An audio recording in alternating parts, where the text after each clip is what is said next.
Cheryl Boggs for Resting in His Word Radio, and this is the illustrious Bishop Paul S. Morton. How are you today? I'm doing great, Lady Boggs. How are you? I am doing well. Excellent, Thank you. excellent. So we are here at the 2015 Epitome Magazine Awards, and you have just been honored with the Living Legend Award. Yes, I am so excited about that. I'm trying to figure out if legend means old, but whatever. I am just so glad to be living Right. and to enjoy some of the fruit of my labor and for people to recognize you. You know, that is so important. We take people for granted and think that people have to be nice to you, but I found out people really don't have to be nice to you. No, and you are definitely an example of someone that God has elevated, and you have stayed humble and allowed us to come up under you, and to learn, from that. So I applaud you for that. Thank you so much. And so how do you feel about, I know that you retired in July 2015 from being the founder, presiding bishop of the Full Gospel Baptist Conference Fellowship. Yes. How do you feel about that now? What are Well, your thoughts? I just thank God over 22 years ago, He birthed it in my spirit, the Full Gospel Baptist Church Fellowship. But I realized that as fellowship just continues to grow, that it's not my fellowship, it's God's fellowship. And so I can't take ownership and stay over it the rest of my life when God has gifted men and women of God who can take the lead. And to me, that's important. I wanted to see the progress of what God birthed into my spirit. I wanted to see the progress through somebody else. I didn't want a fellowship where it was built around one personality. Yes. That's God's too big for that. So if it's a God thing, it can survive after I retire. And so that's why people are seeing it's a God thing, because even though I retired as presiding bishop, we're still moving forward. Yes, and I was there. Yes. I was honored to be there, and Thank I got God to for you. We watch appreciate that, it, too. and it was an incredible Bless you. experience just to be Bless there in person. So, living legend. When you were younger, did you see yourself taking this path? Did you have any idea as far as like your music, your ministry?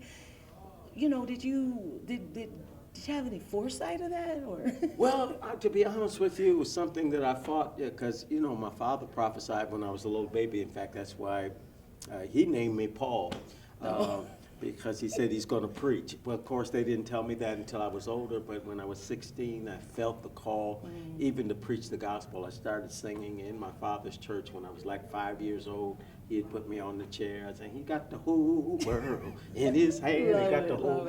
And so I knew that singing was in me, and I was really trying to fight the preaching at 16, because, at 16, you want the young ladies, and way back then, they just thought a 16-year-old preacher was nothing but a nerd, so that was just messing with my game. But I listened to God, and, in listening to God, I did not know that He would bless like He would bless me. I am just so humbled. That's why I say the higher you go, it ought to humble you. Yes. I don't understand why people, the higher they go, the head gets so big they can't handle it. The only reason that you are who you are is because God allowed you to have the gift. So I am just grateful for the experiences that I've had in my life. And I think that is the whole key to life, learning how to handle success. Don't forget the people that helped you to get to where you got to. And I think that's the problem. People stay back, you can't talk to me, stay back, stay back. We got to appreciate people who have helped you. Yes, I agree. And I have watched you for years, and I love the example that you put forth, and it is a blessing. And I'm so glad you stopped by. I had to. You got to talk to Dr. Boggs. That's what I was saying. See, that's what you do. That's it. And so I have a radio ministry. So awesome. If you would be so kind as to just give an encouraging word to people that may be struggling, or ministers coming up that are saying, hey, I'm not seeing any movement in my ministry, what, just encourage the viewers and the listeners today. You can. Well, I just want to share with all of the listeners now. Yes, sir.